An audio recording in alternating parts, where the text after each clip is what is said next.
Viewers back to my channel নটি বয় গুলশান। আজ বিকেল 5টা থেকে প্রচণ্ড বৃষ্টি হচ্ছে, বৃষ্টি শুরু হয়ে গেছে। আজ কয়েকদিন থেকে আমার মনা বলছে মা পাস্তা খাবো, তাই তোমরা সব দেখতে পাচ্ছ। তাই আজ কয়েকদিন থেকে বলছে, আর আজকেই ভাবলাম বৃষ্টি হয়েছে, সন্ধ্যে টিফিনটাই পাস্তা দিয়েই হয়ে যাক। আমার মনার জন্য পাস্তা বানাবো, কী কী নিয়েছি তোমরা দেখে নাও। আর ওই দেখো আমার মনা খেলা করছে। মনা কিছু বলো। যে আমি নিয়ে নিয়েছি গাজর কুচি, লঙ্কা, টমেটো, লাল পাস্তা, জিরে গুঁড়ো 1 চামচ, লঙ্কা 1 চামচ, 4টে কাঁচা লঙ্কা, পেঁয়াজ কুচি, একটা ডিম, হলুদ গুঁড়ো 1 চামচ, লঙ্কা গুঁড়ো 1 চামচ, এই দেখো ছোলা খালি দিয়েছি। এটা আছে আলু, এটা অপশনাল, আলুটা তোমরা ইচ্ছা হলে দিতে পারো, আমার পছন্দ তাই আমি দিয়েছি। এর মধ্যে আরও অনেক রকম সবজি দিতে পারো, তো যেগুলো আমার পছন্দের সেগুলোই আমি ব্যবহার করেছি। আমার মনা তুমি বন্ধুদেরকে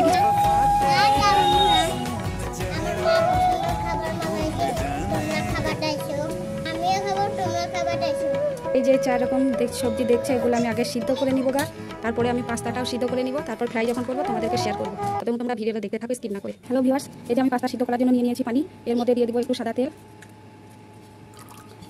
আর দিয়ে দেবো স্বাদ মতো লবণ, দিয়ে দিয়েছি 1/2 চামচ লবণ। তার সবজিটা সিদ্ধ হয়েছে, এরপরে আমি পাস্তাটা সিদ্ধ করে নিব। যে বন্ধুরা পাস্তার পানি গরম হয়ে গেছে, এর মধ্যে আমি পাস্তাটা দিয়ে দেবো। দিয়ে দেওয়ার পরে মাঝে মিশেলে নেড়ে চেড়ে নিতে হবে, যাতে পাস্তাটা একে অপরের গায়ে লেগে না যায়। এরকম করে 10 মিনিট আমি সিদ্ধ করে নিব, ফির 10 মিনিট পর আবার ফিরে আসি সিদ্ধ হওয়ার। 2 চামচ মতো নিয়ে নিয়েছি তেল, এর মধ্যে আমি ডিমটা কুচি কুচি করে ভেজে নিব। ডিমটা আমার ভাজা হয়ে গেছে, হলুদ হয়ে গেছে, এবার আমি ডিমটা তুলে দিব, দিয়ে বাকি মশলাগুলো ভেজে নিব। আমি তেল নিয়ে নিয়েছি, এই তেলে আমি রসুন পেস্ট দিয়ে দেব 1 চামচ। তোমরা চাইলেও কুচি কুচি করা রসুন দিতে পারো, আমি পেস্ট করা রসুন দিয়ে দিয়েছি। রসুনটা ফ্রাই করার পরে ফ্রাই হয়ে গেছে, এবার আমি কাঁচা লঙ্কা দিয়ে দিলাম। কাঁচা লঙ্কাটা একটু ফ্রাই করে নেবো, এরপরে আমি পেঁয়াজ কুচিগুলো দিয়ে দেবো। লঙ্কা আমার ফ্রাই হয়ে গেছে, দেখতে পাচ্ছ। এবার আমি দিয়ে দেবো পেঁয়াজ কুচিগুলো। পেঁয়াজটা আমার লঙ্কা ফ্রাই করা হয়ে গেছে, আমি দিয়ে দেবো কুচি কুচি করে টমেটো। এরপরে বাকি উপকরণগুলো আছে সব আমি একসঙ্গে দিয়ে দেবো। কাঁচা লঙ্কা গুঁড়ো, হলুদ গুঁড়ো, জিরে গুঁড়ো, লবণ সব আমি একসঙ্গে মশলাগুলো দিয়ে দিলাম। এরপরে দেবো চাট মশলা, এই যে চাট মশলাটাও দিয়ে দেবো। সব ফ্রাই করা হয়ে গেছে, এবার টমেটোটা সিদ্ধ করার জন্য আমি 1 কাপ মতো পানি দিয়ে দিব। 10 মিনিট সিদ্ধ করে নিব। টমেটোগুলো সিদ্ধ হয়ে গেলে আমি সিদ্ধ করা সবজিগুলো এর মধ্যে মিক্স করে নিব। আমি টমেটোগুলো সিদ্ধ হতে দিলাম। দেখতে পাচ্ছ আমার টমেটো সিদ্ধ হয়ে গেছে, এর মধ্যে আমি দিয়ে দিব সিদ্ধ করা সবজিগুলো আমি দিয়ে দিব। এবার এটা 2 মিনিট ফ্রাই করে নিব। এরপরে আমি দিয়ে দিব সবজির মধ্যে দিয়ে দেবো 2 চামচ মতো টমেটো সস। টমেটো সসটা অপশনাল, তোমরা চাইলে দিতে পারো এবং নাও দিতে পারো। চিলি সসটা আমি দিলাম না, তার কারণ আমার ছেলে খাবে, তো বাচ্চা তো ওকে ঝাল লাগবে, সেই জন্য আমি চিলি সসটা দিলাম না। টমেটো সসটা দিলে কালারটা খুব সুন্দর আসে। আর রাত হয়ে গেছে, আমি অন্ধকারে বানাচ্ছি, আমাদের জন্য কালারটা ভীষণ সুন্দর হয়েছে। এগুলো ফ্রাই করে নেওয়ার পরে আমি পাস্তাটা দিয়ে দেবো। 2 মিনিট ফ্রাই করে নিই। 2 মিনিট ফ্রাই করা হয়ে গেছে, এরকম আমি পাস্তাটা দিয়ে দেবো।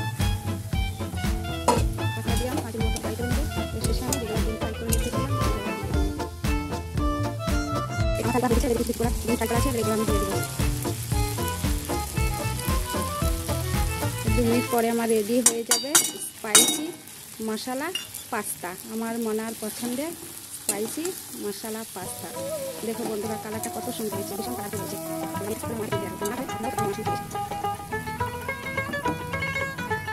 যে দেখতে পাচ্ছে একদম পারফেক্ট মশলা পাস্তা রেডি হয়ে গেছে। আমার মনে দিয়ে জিজ্ঞেস করি কতটা টেস্টি হয়েছে। আমি এরকম করে আমার মনার জন্য বানিয়েছি, তোমরাও চাইলে তোমাদের বেবির জন্য এরকমভাবে বানিয়ে দিতে পারো। তোমরা না খেলে বুঝতে পারবে না কতটা টেস্টি হয়েছে। আমার মনে কত টেস্টি হয়েছে। যে আমার মনা পাস্তা খেতে শুরু করে দিয়েছে। মনা কতটা টেস্টি হয়েছে বলো তো? দারুণ